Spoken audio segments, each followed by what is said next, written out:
our final presentation of the day, and that's Always With You. Great. So thank you for the opportunity to present Always With You to the team. I guess I will go with the premise that holding best to last for the evening. So thank you for that. So Always With You is a software platform. And our premise is about creating a wellness companion for older adults in the context of home care. Home care as a method for caring, we would argue, continues to grow in importance in Europe, in the US, globally, as the emphasis on hospital and acute care continues to get more expensive. And there's a significant demand to enhance our ability as a society to bring better care to our loved ones in the home. This is not just for our own parents and for those we love, but ultimately is for each and everybody here attending the conference, that ultimately one day we will need best class, world class care in the home. And that's what Always With You, I guess, it strives for. And the complexities here are driven in some part between the three disparate personas that I'm just talking about here in the slide. We've got the family member who've got their careers, their younger families, and so on. But at the back of their minds is always about their parent and those who they love, and how they're doing. And they would like to know, typically, how they're doing on a day-to-day basis. Ideally, they're getting to know in real time how they're doing, and they're getting to have better visibility as to how their home care service is enabling them and keeping them safe. And of course, home care organizations, we would argue, continue to be under more and more pressure from the point of view of maybe struggling to enroll sufficient number of carers depending on the region and so on. And I guess there's growing demand from their clients to avail and benefit from technology. So in summary, if I can move on. In summary, we're talking here about three key different personas, and we talk about John as a typical family member. We talk about Rogine as a typical person receiving care in the home, and we talk about Aisling as a typical caregiver on behalf of a care organization, either private or government funded. And so Always With You brings these three personas together, and over the next few minutes I'll describe how this works and how the platform helps to address this problem statement. So Always With You, like I mentioned, is a software platform, and the very first step is to log on alwayswithyou.com and set up an account as a family member, and you're setting up the account on behalf of somebody that you care for and somebody you love, typically maybe a parent. And so once you go in there, you basically get an opportunity to start inviting other family members and other friends of your parent into this, what we call the circle of care. So once that's done, you're ready to go to step number 2. And we're all familiar with Apple and Google Play stores, and you download onto any device. And that's very important. It can be any device, an Apple tablet, an Android, or a smartphone or whatever, and you end up with this Always With You companion app on that device. And this is the device or the experience that Rogine, who again is a typical person receiving care, would see. Let's see some personalization, some localization. Let's see their daily schedule and some reminders appearing here around medication and so on. Then they get into what we call insights, which I'll describe a little bit later as to how this works. And they'll get to see somebody from their family circle who has just posted some new content. And if they go in here, they'll see a whole range of their content that's there for them and organized for them. And of course, you got the messaging and video calling functionality going on. So in summary, what this does is that it allows the establishment of what we call a circle of care between family, friends, and a care organization typically. It allows event and medication scheduling. It allows everybody in this circle of care to pull content in, digital content of any type from a whole range of other social platforms, maybe Google Photos, maybe Flickr, Instagram, and so on. So it allows the grandkids to engage, for instance, with their grandparents in sharing this content in real time. When we talk about insights, we talk about 6 key areas. We talk about activity, calories, stress, sleep, cardiac, and body. And I'll explain how that works. But essentially, what we do is we integrate with other health monitoring systems such as Garmin, Withings, Apple, Fitbit. Ultimately, we are in the process of integrating with. As we progress, we expect there will be more and more disease-specific type sensors available. There already are today, but it will continue to grow. Our model here is to integrate with these devices and pull all that data into our platform and make it available back to the key people in the circle of care, family, friends, and the care organization, as well as Roisin herself, or the person receiving the care, which will be able to access all this data from here. It has the video and messaging, and again, there's no specific hardware required. And ultimately, our business model is that there will be a monthly, there is a monthly access fee to access the system. So let's look at it now from John's perspective, from a family member's perspective. Of course, there's a desktop version, but more importantly, I guess, is the mobile version. And the mobile version essentially looks like this. So again, this is somebody in a family thinking about their parent and how they're doing, and Always With You will allow them to check in and ensure everything is going well. And it's about supporting them on what we call this wellness journey. A few key functions here. One is the content, and if you remember, we saw content earlier on Roisin's tablet, but this is where John, the family member, would pull content in from the phone or from Google Photos or so on, and just share it, and it instantly appears on the device with their parent. Insights, which is probably the most critical one, I mentioned these 6 areas of activity, calories, stress, cardiac, and body. And this one here, sleep, for instance, you can see it's not connected, whereas the other 5, these ones are beeping. So this tells John that right now, all these 5 parametrics are being monitored and the data is coming in, and we're getting to see how Roisin is doing in terms of their activity levels, their sleep quality. But in this case, sleep is not live, so we guide John to how John would put a sleep monitor in place if this is a parametric that's important to Roisin and to the family. So we guide them through the process of establishing these sensors and ultimately disease-specific sensors as they continue to evolve in the marketplace.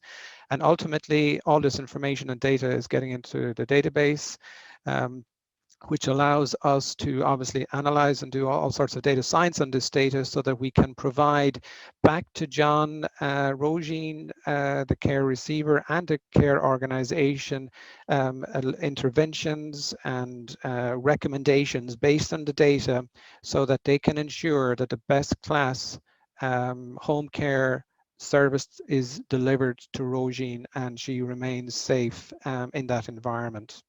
I mentioned a number of sensors, but to be very clear, what we do is we integrate with other health monitoring systems. I mentioned Garmin, Withings. Withings is a French company, a whole range of very exciting devices. For instance, these smartwatches have up to 12-month battery lifetime, reducing the need for charging and so on, which is critical for our use case. But we do expect this range to continue to evolve over the coming years, and as it does, we will continue to integrate with these third-party sensor systems and into Always With You. So ultimately, our goal is to help these care organizations to deliver, like I mentioned, world-class care to everybody. And we would argue that up to now, these organizations have maybe not adopted and availed of the benefit of technology to ensure that the efficiencies that are needed and that their resources are maximized. And that's what we do, and that's what we work on. So in summary, and this is a very quick introduction to Always With You, We're creating a circle of care, which is fundamentally introducing the potential for new business models as well in terms of community care giving. And so even though we talk about family, friends, and care organization as being part of the circle of care, we do foresee paradigm shifts in terms of how care is delivered in the community. We focus on the wellness journey, and we provide ultimately the tools to oversee and support families on this journey. We don't specify hardware. We're a software company only. We have our strategy is to have an open platform and an API so that we can integrate with other enterprise systems, whether it is home care, whether it is Department of Health, or so on. Our goal ultimately is through our deep learning to be able, capabilities that we're developing, is to be able to automatically generate what we call personalized care plans. No two care plans are identical, and so through the use and the adoption of our system, we can support the automatic generation of these care plans. We have a focus on not just B2B, which I've been talking about, we also have a focus on B2C. We're deploying now, and we're very much open to partnerships, and that's one of the reasons we're here, is to bring attention to Always With You and to put it out there that we're interested and keen to work with partners that are interested in what we have. And I think that's a quick introduction to Always With You. Thank you. Great. Well, thank you. And excellent presentation. I just wanted to ask you about the business model, the subscription model. Have you thought about, because I've been involved in a bunch of software companies, and oftentimes people hate paying subscription, even if the cost is low. I'm wondering if you've thought about an advertising model or different levels, advertising model for free and subscription model for people who don't want advertising. I suppose we try to keep away from the kind of Facebook model, which is about advertising, or the standard social media model, which is about putting all sorts of the various adverts in front of families and people. Even though it may be a valid pathway and go-to-market strategy, Jeff, to be honest with you, we haven't looked at it in too much detail, but something we should probably look at.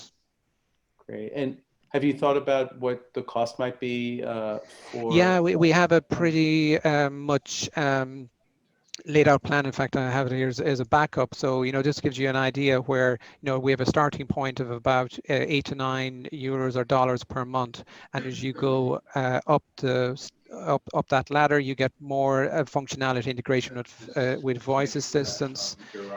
We talked about the alerts and the intervention functionality. So as you go further up, you get more functionality. But the other thing you get is, for a lot of families, there's obviously 2 parents involved. So the number of people that can be involved in the circle of care also increases as you go up this pathway. But ultimately, when we talk to B2B, it's this one over here. We haven't defined a specific custom pricing from a B2B point of view, and that's part of the negotiation that we would have with care organizations, to understand exactly what they want, how to integrate with their system through our API. Do they want to rebrand the system to their brand, for instance? That's something we can do as well, so that Always With You disappears in the background, but it becomes a discrete platform for a specific care organization, if that makes sense. Great. Excellent. Well, thank you very much. That was a great presentation. Ger, can I mention that normally at this stage we send you to a breakout room, but because this is the end of it, we would like, sorry, I'm just going to mute the main computer here. Sorry, and then I have to turn this off. We're going to try to have the breakout, sorry, directly in this room, from on this, well, in the main hall, so to speak. I have some questions. If there are others who otherwise would have gone to the breakout room, please feel free to ask questions here. I guess, first of all, I would think that a platform like this would be very useful in a time of COVID. I don't know what sort of things you've been seeing in terms of people using this. And the other question I had was, how's it different than Facebook? And I certainly see that you have metrics that you bring into it to sort of have a full care for your loved ones. Would you comment on how the pandemic has affected your prospects and how you would differentiate yourself from other social media Yeah, platforms? sure. I didn't mention COVID, and I should have had, because it is very relevant to what it is we're doing. It's relevant from the point of view of the safety of these main personas, mostly from the point of view of Rogine. If we can use Rogine as an example, Rogine is at home. She's maybe cocooning. The family are maybe in a position where they're not able to visit as regularly. And of course, there's a lot more concern and anxiety within the family circle given the pandemic that's ongoing. And so, of course, we would argue, and I guess there's another level of anxiety as well, and that is from the home care service provider point of view and the caregiver. Is the caregiver at risk of bringing COVID and increasing the risk of infection?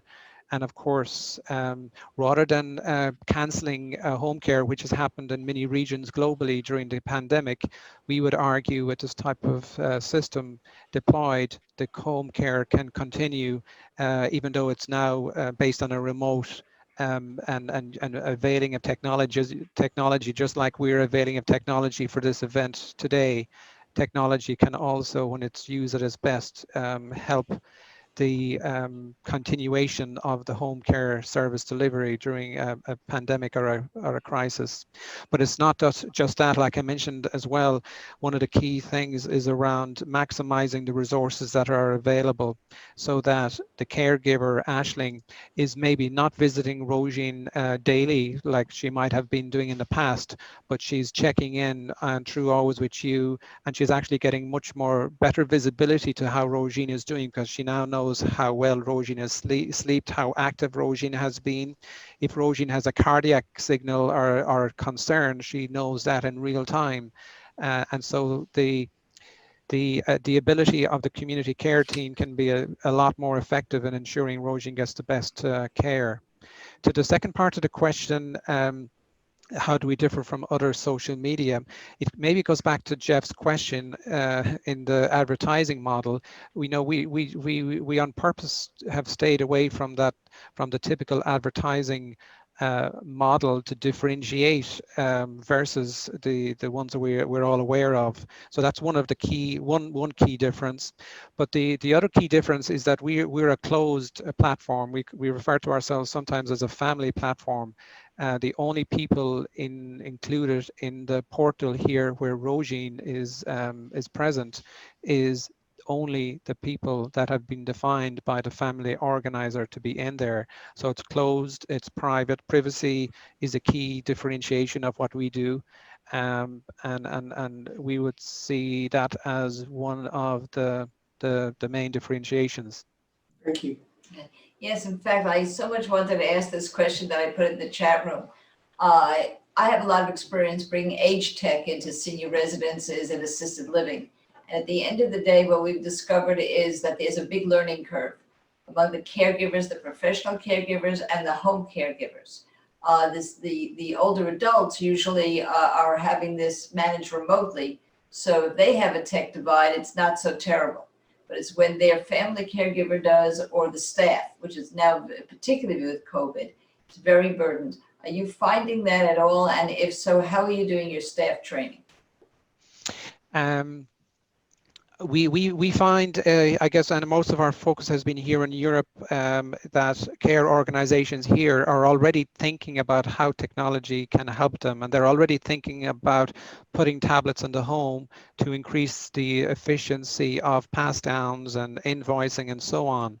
And so their focus has been, how can the tablet help the care service provider while the caregiver is actually in the home?